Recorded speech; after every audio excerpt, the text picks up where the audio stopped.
तो उत्तर प्रदेश में 7वें चरण और अंतिम चरण का मतदान है और बड़ी संख्या में मतदाता वोट करने के लिए पहुंच रहे हैं। मैं इस समय वाराणसी की कैंट सीट पे मौजूद हूं, जहां पर बड़ी कांटे की टक्कर मानी जा रही है और हर वर्ग, चाहे जो फर्स्ट वोटर हो या फिर बुजुर्ग हो जो अपने वोट की अहमियत समझते हैं, वो आ रहे हैं।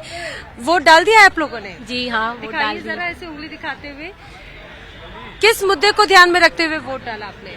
महंगाई जो इतनी ज्यादा बढ़ती जा रही है और फिर उसके बाद इतना जो मतलब हिंदू मुस्लिम हो रहा है, सारी चीजों को मद्देनजर रखते हुए, फिर स्पेशली महिलाओं के लिए जो प्रोटेक्शन नहीं है, सेफ नहीं फील करती हैं अभी, तो इन सबको रखते हुए मद्देनजर रखते हुए हम लोग ने वोटिंग की है। आपको लगता है इस बार चुनाव में हिंदू मुस्लिम मुद्दा रहा है? नहीं रहा। चुनाव में नहीं था। हिंदू मुस्लिम तो होने नहीं चाहिए। इनका ये जो है चिन्ह इतना अच्छा है कमल कि जो कीचड़ में खिले, मगर इन लोग ने दलदल बना दिया। जो दलदल बना दिया कि एकदम बह गया, इसलिए बदलाव चाहिए और कुछ नहीं। अच्छा, और सबसे आगे इधर आइए, एक युवा होने के नाते, एक युवा लड़की होने के नाते, क्या मुद्दे आपको लगते हैं कि सबसे इम्पोर्टेंट चुनाव में जो होने चाहिए? शिक्षा सबसे पहले, फिर नारी शिक्षा और क्या, रोजगार होना चाहिए सबके साथ, सबका एक समान होना चाहिए, किसी को भी कम नहीं समझना चाहिए। आपको लगता है कि 2007 से लेकर अभी तक बदलाव हुआ है, काम हुआ है? काम तो हुआ है, मतलब जो बिचौती है ना, बहुत से खा भी गए हैं। हुआ है, हाँ हुआ है, ये ऐसा नहीं। रोड बनी है, सफाई पहले से बढ़ी है। शिक्षा तो अभी कोरोना की वजह से बहुत ज्यादा ही दब गई है। ऑनलाइन हो रही है, बट ऑनलाइन कुछ हो नहीं रहा है। यानी कि शिक्षा पर उस तरह से और ध्यान नहीं दिया? नहीं, बिल्कुल भी ध्यान नहीं दिया गया। अगर ऑनलाइन किए गए तो जो हम लोग की रात में झाड़ू नहीं दिलती, पूरा पूरा देश झाड़ दी ने, इतनी सफाई कर दी ने। नाराजगी है? बिल्कुल। अरे जो नियम है वो नियम में चलो, कि अब हम लोग के यहाँ भी है या ऐसे भी है, रात में झाड़ू नहीं दिलती तो रात दिन झाड़ू दिलवा के पूरा झड़वा दी ने, कि जैसे कुछ है ही नहीं। प्रत्याशियों के प्रति नाराजगी है या सरकार के प्रति? प्रत्याशियों के प्रति नाराजगी है। कौन है आपके यहाँ के प्रत्याशी? अभी योगी आदित्यनाथ जी हैं। योगी आदित्यनाथ? नहीं, यहाँ के प्रत्याशी कौन है? ये उनका नाम नहीं याद है। सौरभ। हाँ।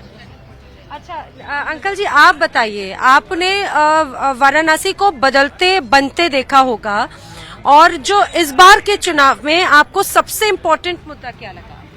ऐसा है कि बनारस की जो प्राचीन गलियां थी, जो एक धरोहर रखी रही, उसको जो है समाप्त कर दिया उन्होंने। अच्छा किया है, मैं नहीं कहता नहीं, मंदिर को अच्छा निर्माण किया, लेकिन इसको ध्यान में रखना चाहिए कि कम आम पब्लिक को, या बनारस की जो सुंदरता बनी रही पहले गलियों की, बनारस जो है पहले मशहूर था गलियों के नाम से, आज वो गलियों को उखाड़ दिया गया। आप मंदिर का निर्माण करते हो, उसका जीर्णोद्धार करते रहते, जितना ज्यादा रहते, लेकिन बनारस का इतिहास को मिटा नहीं सकते रहे, जो आपके। लेकिन दादाजी, ये भी कहा जाता है कि अगर विकास होगा तो उसका मूल स्वरूप बदलेगा।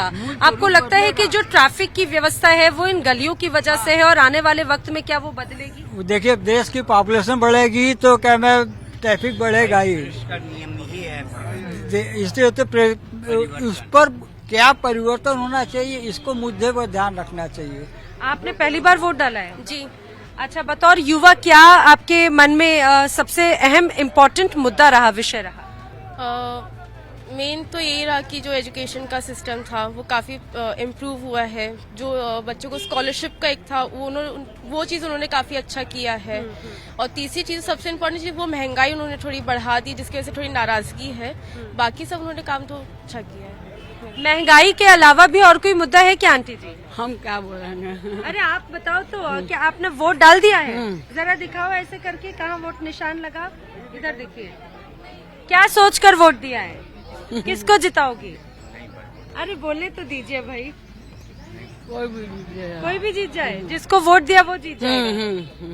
वोट डाला भैया आप लोगों ने? जी, वोट डाल दिया। बनारस में क्या मुद्दे हैं विशेष तौर से? युवा ने क्या सोचकर वोट दिया है? अब युवा ने जो सोचा है अच्छा ही सोचा है। अब कुछ सोच के ही वोट करने में सत्ता पलट रही है। क्या इस बार सत्ता पलटेगी। पर आपको ऐसा क्यों लगता है?